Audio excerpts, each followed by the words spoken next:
You're welcome to the Authentic Kingdom Culture broadcast today, and we have been discussing the fundamental glorious truths. The fundamental glorious truths represent the full measure of the salvation package, what Yeshua achieved for us at the cross. You know, many pastors in Bible schools, what they learn is the Gospels, Matthew, Mark, Luke, and John. They are wonderful. The Gospels are the biography of Yeshua, Jesus, the incarnate Yeshua. But the reality of what he came to accomplish, the truth about it is not in the Pauline vessels in full, in the Gospels in full, but rather in the Pauline epistles. The Father had to arrest a man, Saul, who later became Paul, to tell him why Yeshua went to the cross, what he purchased at the cross for humanity. If you know only the Gospels, you know the life and times of Yeshua, his miracles up to the day he went to the cross, and there may be the resurrection. But when you understand the Pauline epistles, you understand the incredible package of benefits that the Father is giving to humanity in him. That's why anybody who misses salvation has missed a great thing. That's why it's going to be terrible. People talk about, how can a holy, loving Father also, allow anybody to suffer in hell forever? No, the Father doesn't throw anybody to hell. People walk away from him and choose the place assigned for Satan and his demons who are in rebellion when they refuse the salvation that Yeshua offers. Brothers and sisters, the glorious truths which we have articulated by the Spirit 16 so far, in the past few years, they represent the full package of salvation. They are not apart from salvation. That's what salvation is all about. As we told you severally, Christian religion teaches salvation in a very legalistic fashion without articulating what it's really. And the kingdom teaches salvation from the point of view of what you are saved from and what you are saved into. And we'll be looking at them. Incredible, powerful grace, election. We'll be looking at redemption. We're looking at all the benefits that we have looked at so far. And we've looked at 6 of them so far. We're not going to recap all of them. Today, we're going to look at maybe 2 or 3 or 4, depending on time. The more we understand this full scope of salvation, the more we are compelled to reject the veil of Christian religion and lay hold of the grace that is set before us by a Father in Yeshua, to accept, to embrace, to walk in, and to proclaim our full identity as is redeemed in the earth realm. When you know the glorious truths experientially, nobody can wazzle you. When you know them experientially, you will never be a babe again. When you know them experientially, you can hold your own anywhere in the world. You will not be intimidated by any man, because the glorious truths represent who you are in him and who he is in you. And so even if you heard this message many times, I urge you, keep your heart open. You will still receive some extra insights. And some people have said, Apostle George and Pastor Grace, why is it that nothing moves you? Why is it that in spite of all you've gone through, you're able to stand and keep pressing in? Part of it has got to do with the identity issue. Knowing the identity has made us not to seek identity from any man, not to seek applause from any man, knowing that we are accepted in the beloved. And I want to encourage you, if you're on Daybreak with the King, if you're on Masterclass, if you are in the you are part of the Authentic Kingdom Culture movement, which is really about raising saints who know their Elohim and who are strong. I want to tell you this.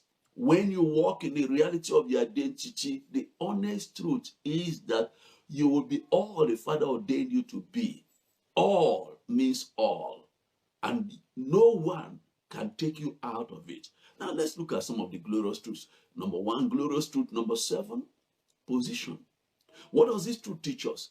It tells us that based on what happened at the cross, those who embrace what happened at the cross by faith, there is a dramatic paradigm shifting movement in their position on earth. They may look like earthlings, flesh and blood.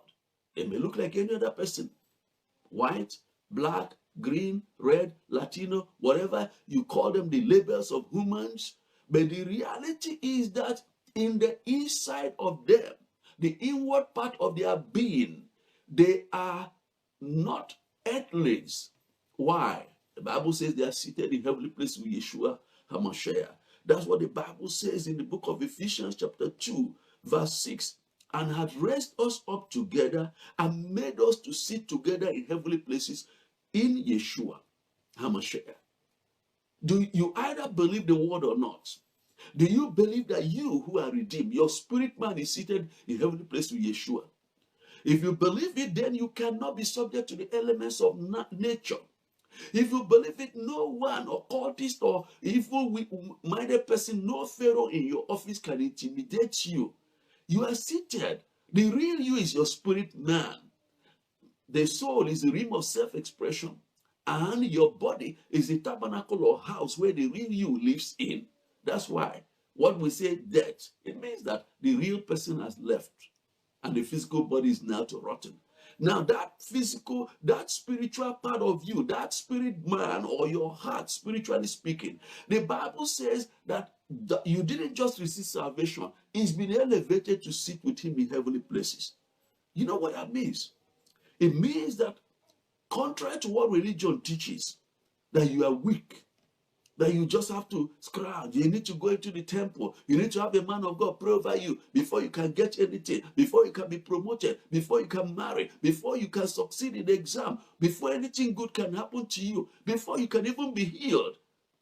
Contrary to that religious presentation, the Bible says that you are now have access to the throne room of grace because you are right there with Yeshua HaMashiach. The Bible says you are complete in him. Colossians chapter 2, 9 to 10. For in him, Yeshua, dwelleth all the fullness of the Godhead bodily. In Yeshua.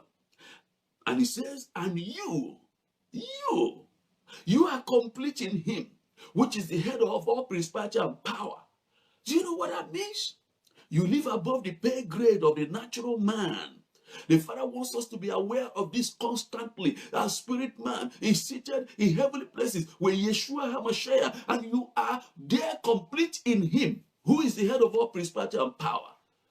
So no principality and power can withstand you when you are seated with the King of Kings and you are complete in him, who is the head of all principality and power. Brethren, it is important for you to know that the Bible is clear that you are delivered from the kingdom of darkness and conveyed into his kingdom. You are delivered from the elements of nature. You are not an earthly. You are not an ordinary man. People may look at you and say, look at that woman. No, they are making a mistake. If you are born again, your spirit man is neither male nor female. Your spirit man is seated in heavenly places with Yeshua. Can you imagine what will happen when saints embrace this truth and allow it to renew their mind, allow it to govern their thought process, allow it to govern how they respond to life issues? Men and brethren, let me remind you that even the temple that David wanted to build for Elohim, he couldn't build it because of his hands were stained with blood. And the Lord allowed Solomon to build it. Magnificent temple. And Israel, because the gospel that the Father gave to Israel was to make them a kingdom of priests unto him. That anywhere you see a Jew, you know that his Elohim is superior. You see a Jew anywhere, their lifestyle, their business, their success points to the one who called them. But you know, with time, instead of that kingdom of priests, they went into religion. And then the tabernacle of witness was built in the wilderness, and you needed to go into the tabernacle to encounter Elohim. You needed to go there for your sacrifices. On certain holy days, you appear there, you do all that, then you go out, you live your life. And Solomon built that magnificent temple. And that's where the life of the Jews was situated at a time. Elohim allowed Nebuchadnezzar, a hidden king, to break down the temple, to destroy the temple. And men and brethren, when he destroyed it, Israel was still mourning about the temple. You know what Elohim answered them? In Isaiah chapter 66, verse 1 and 2, thus says the Lord, the heaven is my throne, and the earth is my footstool. Where is the house that you build unto me? And where is the place of my rest? For all these things had my hand made, and all these things have been, said the Lord. But to this man will I look, even to him that is a poor and a contrite spirit, that trembleth in my word, at my word. The Elohim of heaven was announcing that with the destruction of the temple, he was introducing a new era in the earth realm where his temple will be the hearts of men. You and I, our hearts will be his holy temple, his habitation. Brothers and sisters, the Father wants us to understand. It's not that we will need buildings. We will need buildings, but we're not going to be doing buildings like religious people, because for religious people, the building is a church. The building they go into on certain holy days, so that a professional, religious, priestly case will intercede between them and Elohim. They go there to do some rituals, and then they go out, they live their life. Brothers, we will need buildings not as the church, but buildings as a place we congregate for fellowship, to hold each other accountable, to be trained by the fivefold to discover our part in the body, and to use the building as a forum to launch into the community. We need a building. But the truth is that the more glorious temple, the one Holy Spirit, Ruach HaKodesh, lives inside, is right inside our being.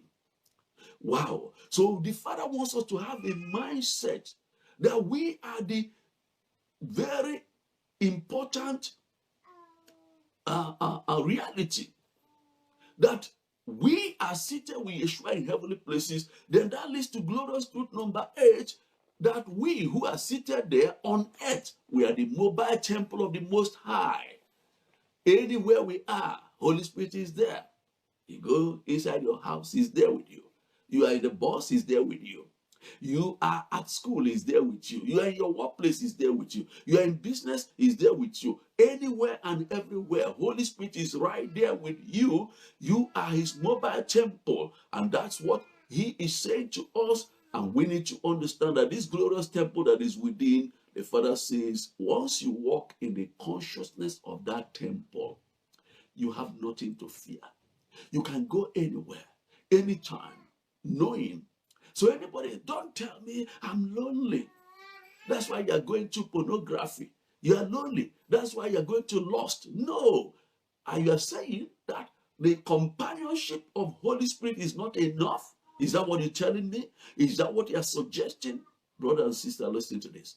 The more you know about this, the more you can enjoy quietude. The more you can enjoy some measure of quietude, the more you know that Holy Spirit is within you. You are the temple of Holy Spirit. So 2 things we have talked about so far. Your spirit man is seated with Yeshua in heavenly places, and right here on earth, something dramatic has happened. You are the mobile temple of Holy Spirit. And it's important that the more we know these things, the more we can come to the place where we can appreciate the fullness of what